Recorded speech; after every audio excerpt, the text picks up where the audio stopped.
1932, c'est le choc. Critiques et publics se jettent sur ce voyage au bout de la nuit, l'analysent, le rejettent, le reprennent, le décortiquent, le piétinent, l'encensent, le fustigent, le vomissent, l'adulent, souvent le tout ensemble.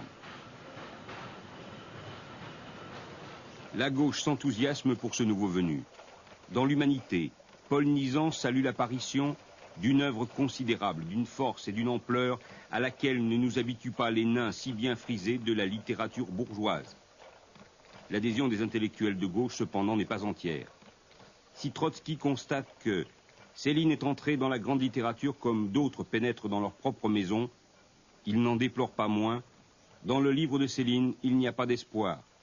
Le pessimisme célinien rebute la gauche car Céline ne croit pas à la révolution. Méfiance. La droite, de son côté, veille à ne retenir que la seule dimension littéraire du roman.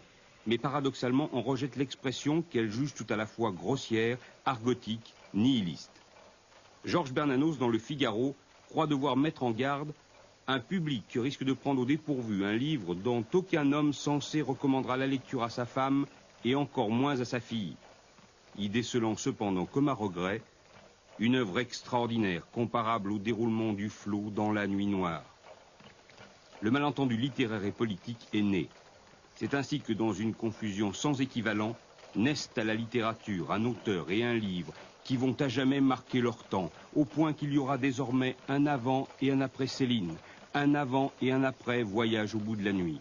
Est-ce qu'en écrivant Le Voyage au bout de la nuit, par exemple, et c'est cette phrase d'un Château l'autre qui me fait croire, en écrivant Le Voyage au bout de la nuit, vous avez pu croire écrire ce livre, je dirais presque impunément, enfin sans penser aux conséquences. Absolument sans conséquences. Je croyais qu'on y prendrait un petit intérêt, comme on prend un intérêt à lire une nouvelle, ou un journal, et puis que, ayant vendu suffisamment de ce petit livre, Le Voyage au bout de la nuit, eh ben, je retournerai à ma médecine tranquillement, avec un appartement dont je n'aurais pas besoin de payer le terme.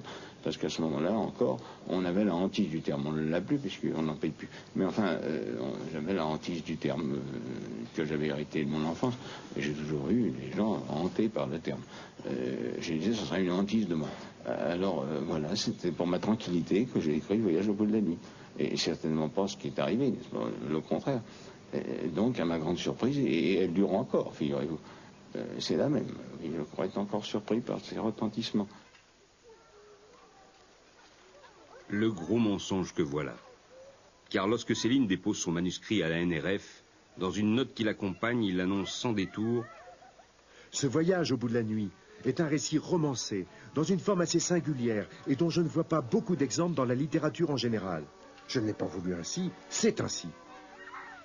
Il s'agit d'une manière de symphonie littéraire émotive, plutôt que d'un véritable roman. C'est du pain pour un siècle entier de littérature. C'est le prix Goncourt 1932 dans un fauteuil pour l'heureux éditeur qui saura retenir cette œuvre sans pareil, ce moment capital de la nature humaine.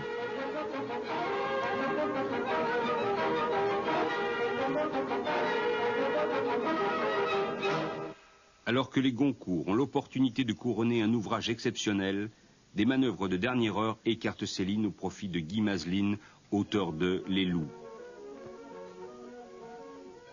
À défaut de Goncourt, le prix Renaudot viendra tout de même saluer la naissance du phénomène.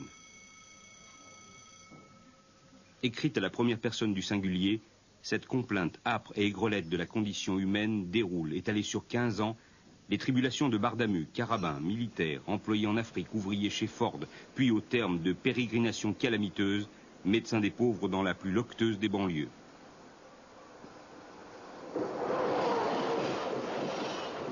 L'histoire rappelle quelque chose.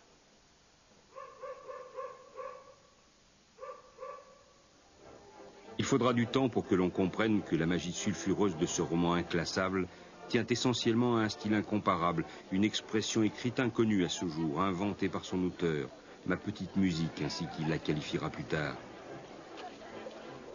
Car son voyage au bout de la nuit, pour en restituer la vérité absolue, la langue existante ne lui suffisant pas, Louis-Ferdinand Céline inventa la sienne.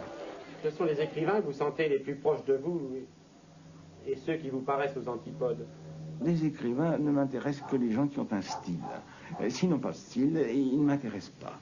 Alors, des histoires, il y en a plein à la rue, n'est-ce pas? J'en vois partout des histoires. Hein. Plein les commissariats, plein les correctionnels, plein votre vie. Tout le monde a une histoire, n'est-ce pas? Et 1000 histoires. Il y a une clinique, je regarde toujours. Mais vous parlez du style. Est-ce qu'il n'y a pas chez l'écrivain un tempérament? C'est rare, un style, monsieur. Un style, il y en a 1, 2, 3 par génération. Et il y a des milliers d'écrivains, ce sont des pauvres cavouilleux, des aptères, n'est-ce pas? Ils rampent dans les phrases, ils répètent ce que l'autre a dit, ou ils choisissent une histoire, ils prennent une bonne histoire, puis ils disent je vois que, etc. C'est pas intéressant. Il m'est arrivé quelque chose de bien particulier, n'est-ce pas? J'ai cessé d'être écrivain, n'est-ce pas, pour devenir un chroniqueur. Alors j'ai mis ma peau sur la table. Parce que n'oubliez pas une chose, c'est que la vraie inspiratrice, c'est la mort, n'est-ce pas? Si vous ne mettez pas votre peau sur la table, vous n'avez rien. Il faut payer. Ce qui est fait gratuite, sans gratuite. Et plus de gratuite. À l'heure actuelle, je n'ai que des écrivains gratuits. Qu'est-ce qu'on me montre? C'est des gratuites.